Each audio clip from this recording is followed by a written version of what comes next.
subscribe.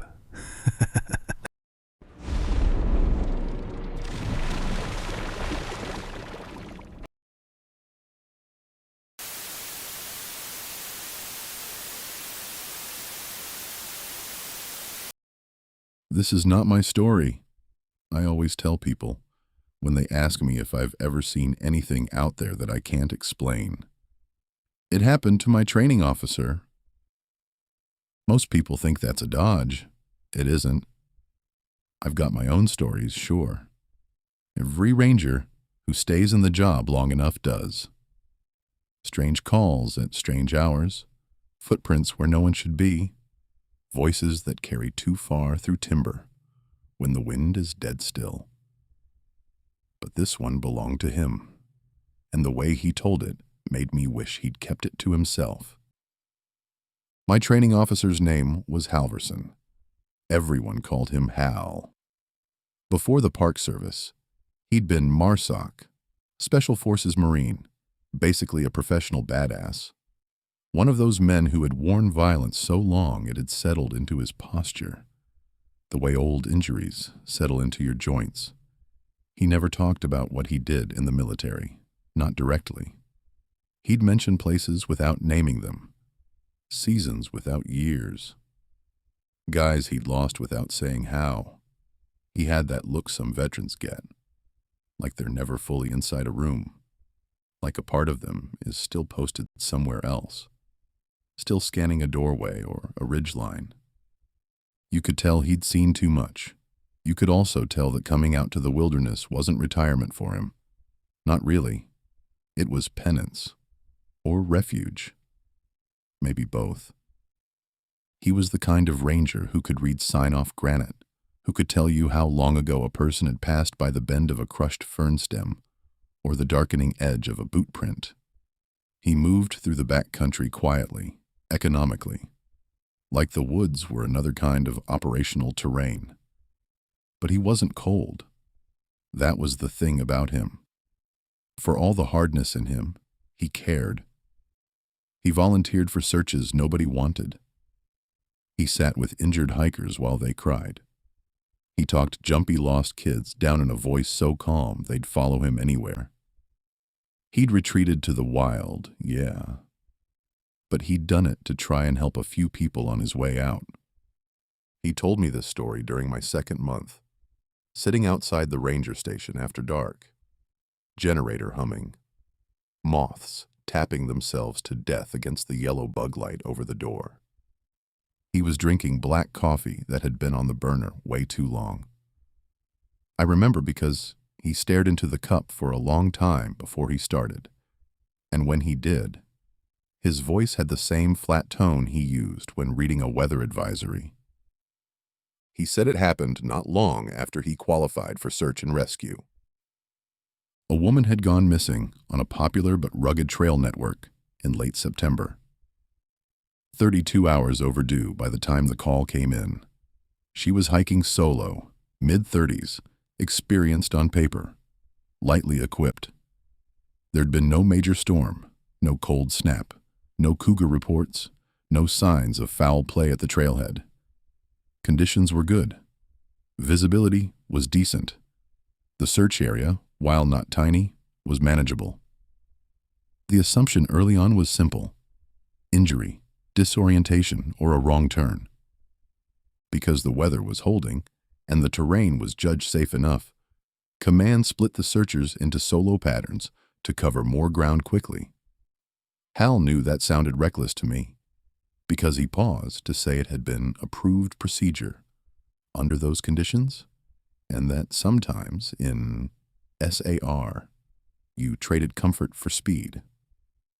One lost subject, a narrowing window, cover ground fast. So he went alone.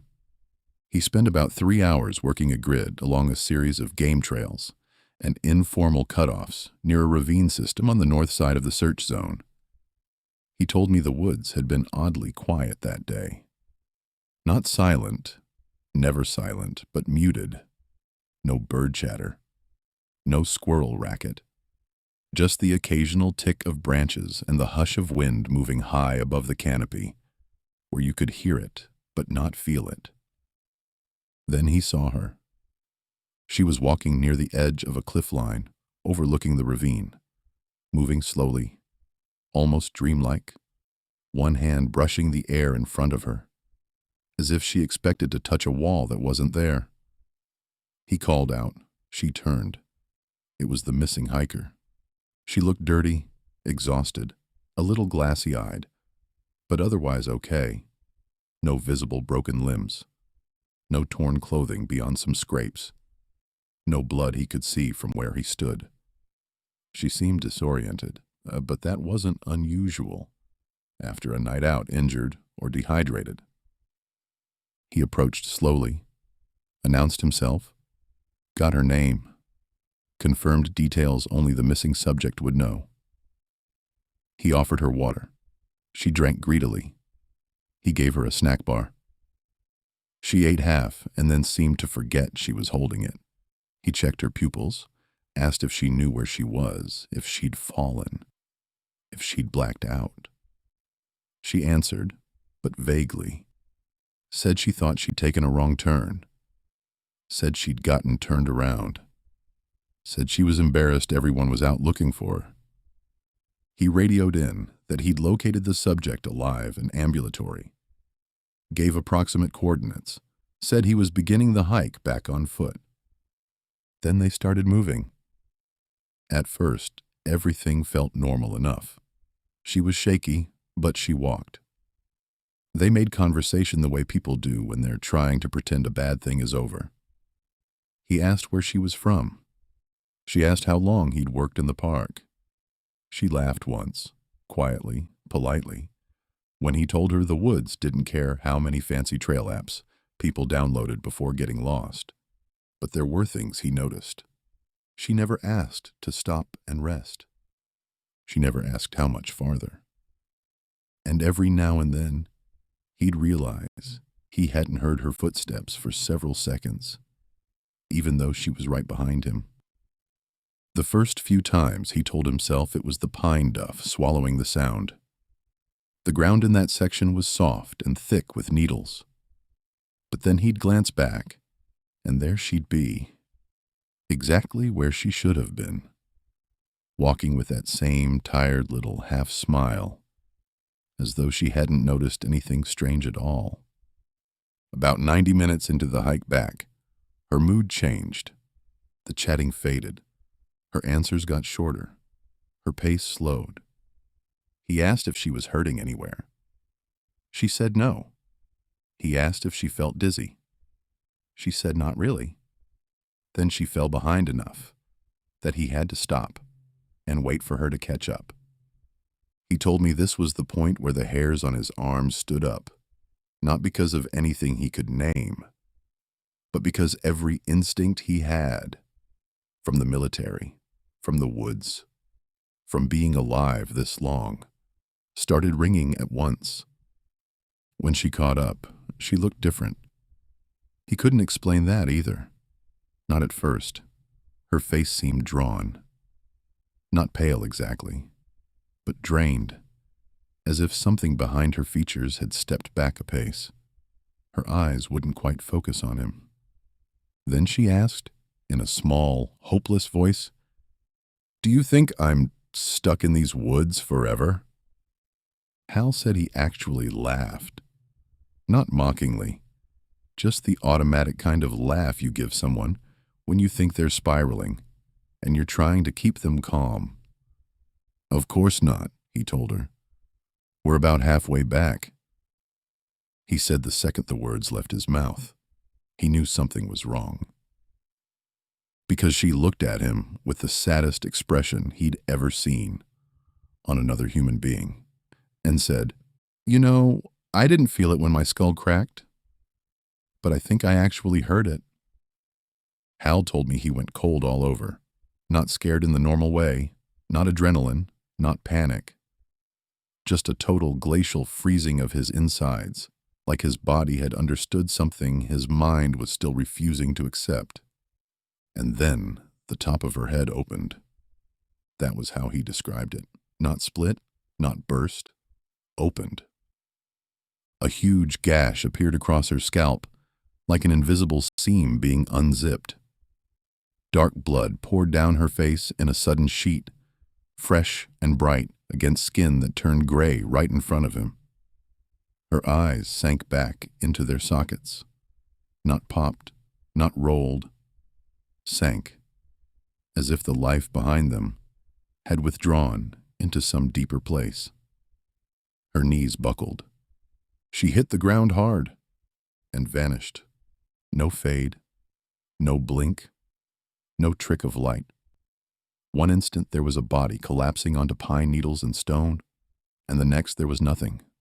No body, no blood, no disturbed earth except what his own boots had churned.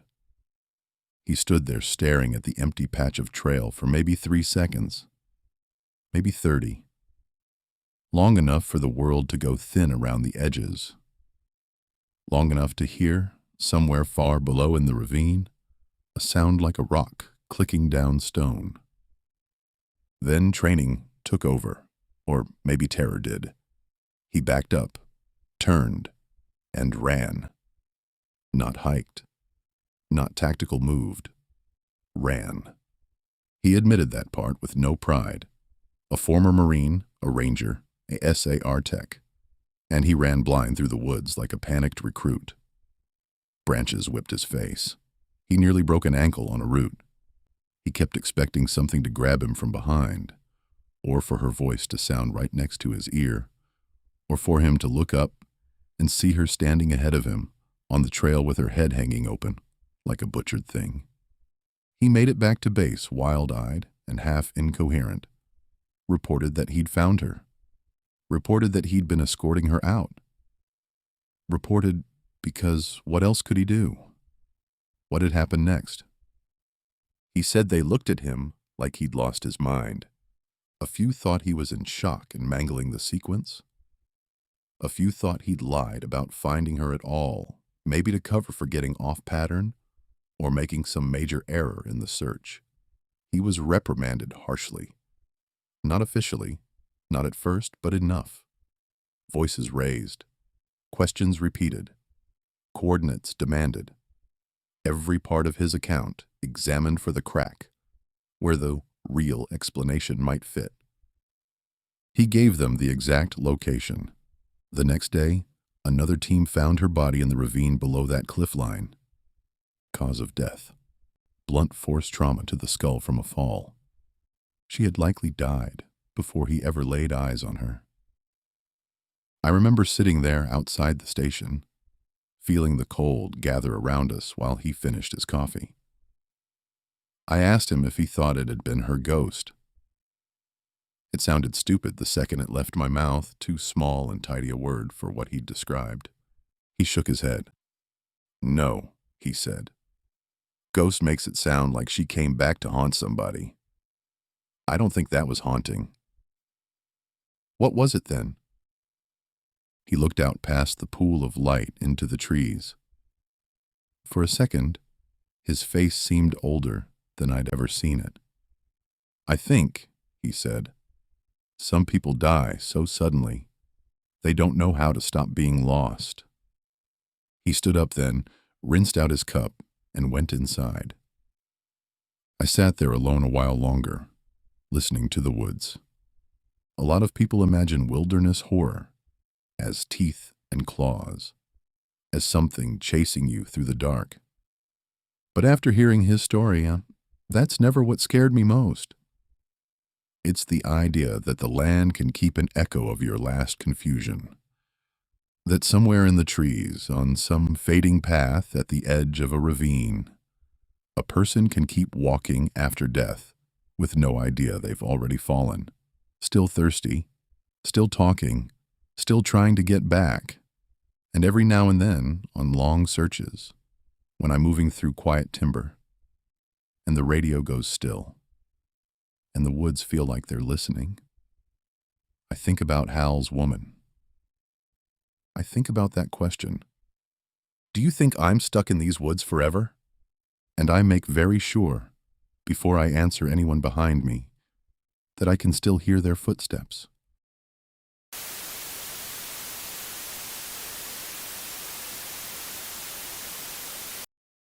People like to imagine this job is about sunsets and elk silhouettes and those slow, meaningful walks you see in nature documentaries.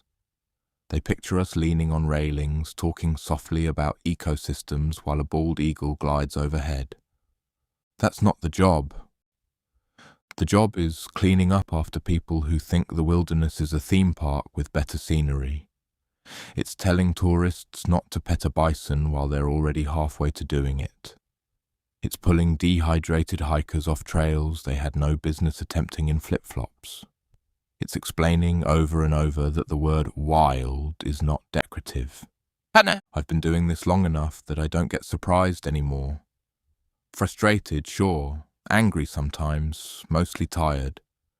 But there are a few calls that stick, not because they're rare, but because they're inevitable. This is one of those. It came in mid-afternoon, clear weather, decent visibility, a steady trickle of visitors coming through the lower trails. Dispatch flagged it as urgent, missing child, 9 years old, last seen about 20 minutes prior. Location? A picnic area. Not just any picnic area, a well-signposted mountain lion habitat zone. Big brown signs at every entrance, diagrams, warnings. Do not leave children unattended. Do not allow children to wander. Predators active in this area. You'd have to actively try not to see them. We mobilized fast. When it's a kid, you don't waste time lecturing, you move. I grabbed my pack, radio, and met up with 2 others at the trailhead. The mother was already there, hysterical, barely able to form sentences. Kept saying he'd just been right there, just playing. Just a second ago. The older sister stood off to the side. 13, maybe. Arms wrapped around herself, face pale but dry. Shock does that, locks things down tight. We started getting details, last known direction, clothing, any sounds, any signs. Then one of the other rangers knelt down and asked the sister if she'd seen where her brother went. She hesitated. Then she said something that made all of us pause. He said he was going to follow Simba and Nala into the trees. There's a particular kind of silence that falls when reality shifts under your feet. Not panic. Yet. Just the sudden awareness that something has gone very, very wrong. Kids process the world through stories, movies, cartoons. They don't see apex predator. They see characters, personalities, friends. Simba, Nala, lions. Out here we don't have lions. We have mountain lions, cougars, big cats that don't sing, don't smile, and don't hesitate. We asked her what she meant. She pointed toward the tree line, said he'd been looking into the woods, smiling, like he saw something. Then he just went after it. No scream, no struggle, just gone. That was the moment we all knew. We split into search patterns immediately, but tighter than usual. Nobody wanted to say it out loud, but we weren't looking for a lost kid anymore. We were looking for a timeline. How long since contact, how far a lion could have taken him, whether we were dealing with a cached body or something still in motion. The woods swallowed us fast. That's another thing people don't understand. How quickly the world changes once you step off the beaten path. 10 yards in and the picnic laughter disappears. 20 yards and it's just trees, shadows, and the sound of your own breathing. We moved in a loose line, scanning for sign. Disturbed ground, broken brush, blood. About an hour in, we were roughly a mile from the picnic area, deeper than most visitors ever go. The terrain got rougher, denser undergrowth, good cover, perfect ambush country. I remember thinking how quiet it was, not peaceful, just still. Then we heard something. Not a roar, not a dramatic movie sound, just a low rustle in a thicket off to our right. Every one of us froze. You don't rush that, you don't shout, you don't act like you're the top of anything out here. You wait, you look, you listen, and then it stepped out. Big female mountain lion, healthy, muscular, calm, and in her jaws, the boy, clamped by the neck the way cats do, efficient, final. His body hung from her mouth, limp, almost folded in half from the angle she carried him. Blood ran down her chin in slow, dark lines, dripping onto the ground beneath her.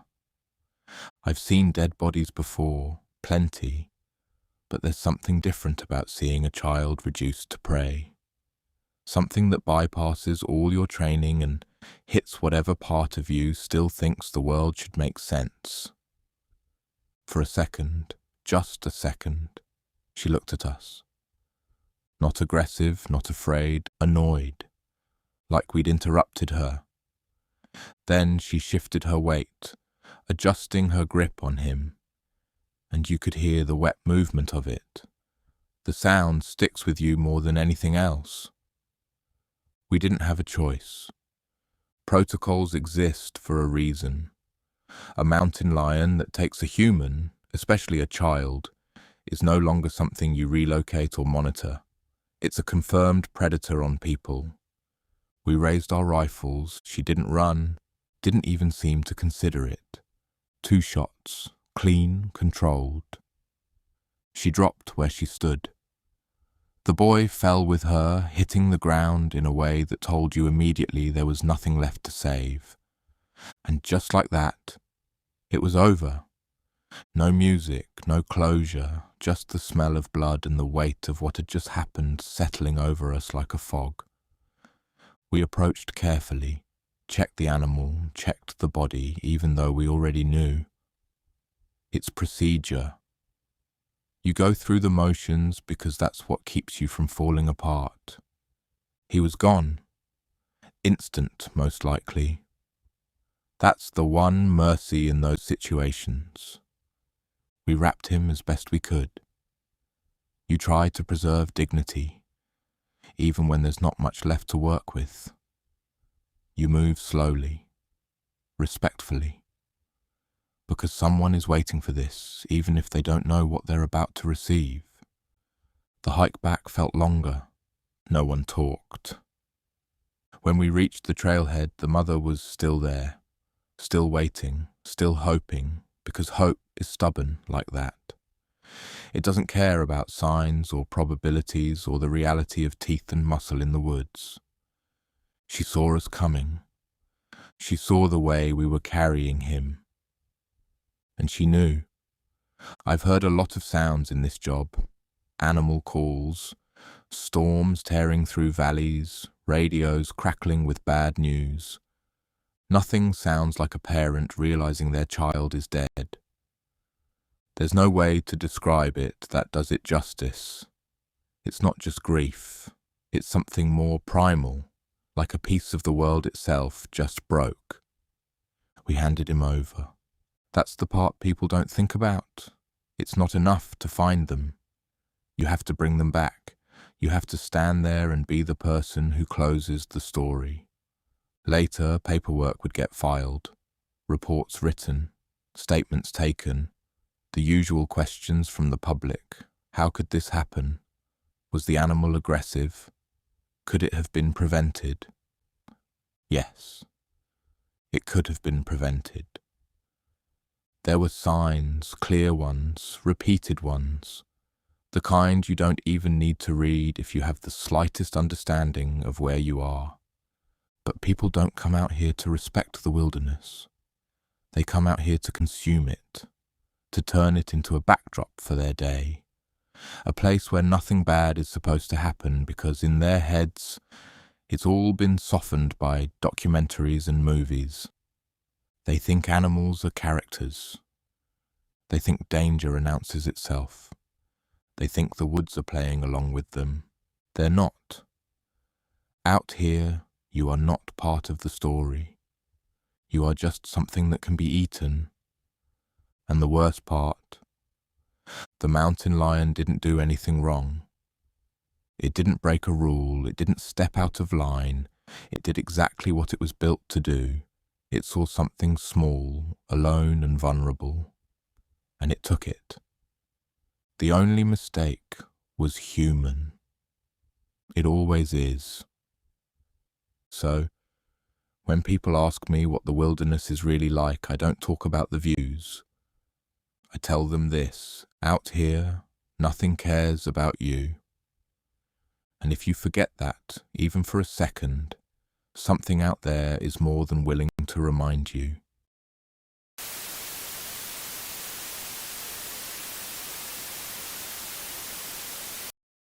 Most people think being a park ranger is all adrenaline and danger, like every day is some kind of wilderness survival show. Truth is, about 90% of the job is routine. You give directions. You remind tourists not to feed wildlife. You help people who underestimated a trail and are now dehydrated, panicked, or both. The other 10%? That's search and rescue. Even then, it's usually not as dramatic as people imagine. A hiker twists an ankle. A family gets turned around near dusk. Maybe a climber gets stuck halfway up a route and loses their nerve. We go out, we bring them back. Most of the time, everyone goes home. The most dangerous part of our park is the cliffs on the north face. Sheer drops, jagged ledges, and routes that attract serious climbers. People who know what they're doing. We don't get many accidents there because the folks who climb those walls are experienced, careful, disciplined.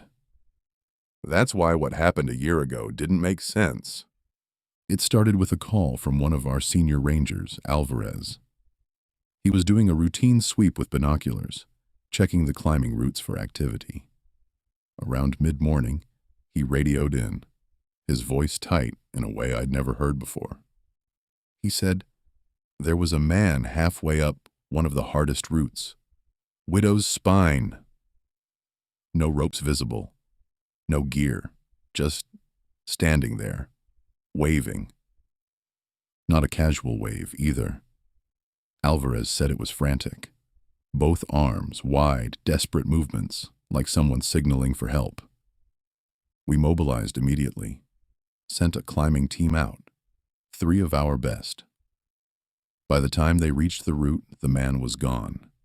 No signs of him, no dropped equipment, no footprints at the base, nothing. But one of our team, Carter, nearly died that day. He swore later that he saw movement above him, something shifting where the man had been. It startled him enough that he slipped. His belay caught him, barely. He hit the rock hard enough to crack 2 ribs. We chalked it up to nerves, maybe a trick of the light.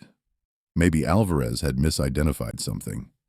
Heat shimmer, a bird, anything. Then it happened again. A month later, same report, different cliff.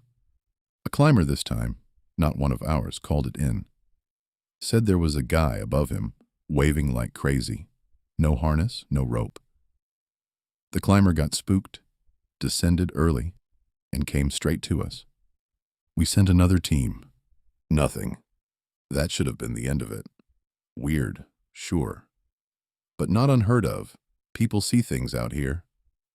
Distance plays tricks on you. Heat, shadow, exhaustion. Your brain fills in gaps.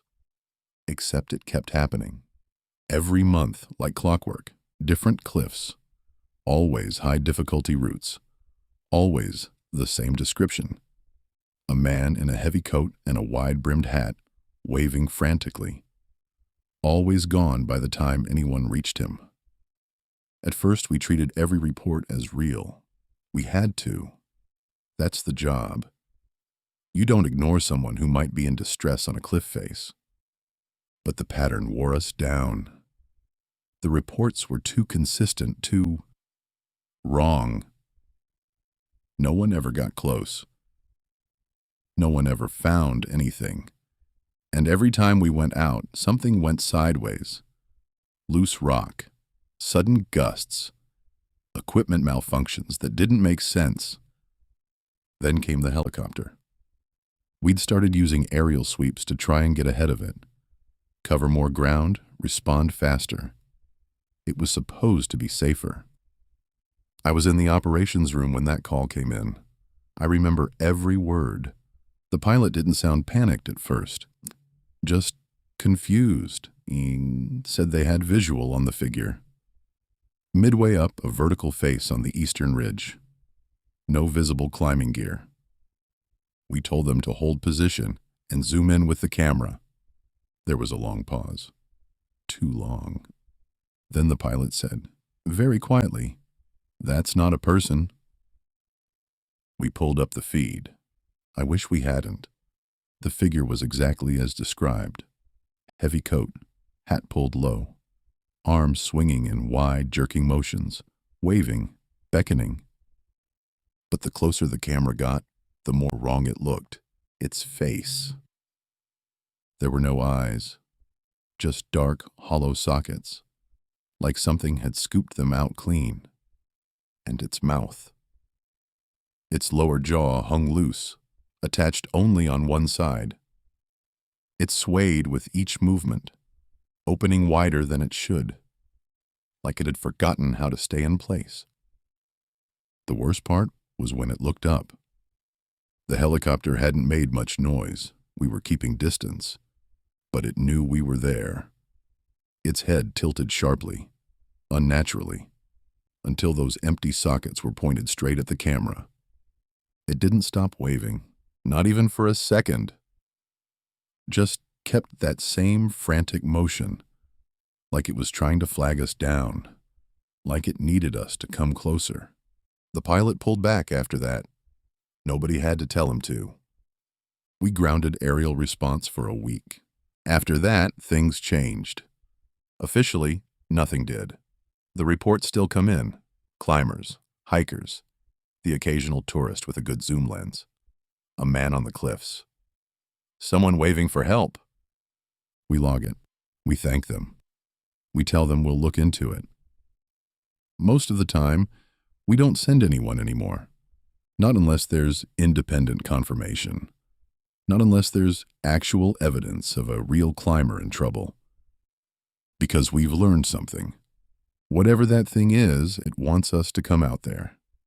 It chooses the hardest routes for a reason.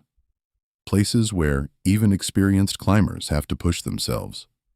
Where one mistake is enough. And it waves. Always waving. Like it's in trouble. Like it needs help.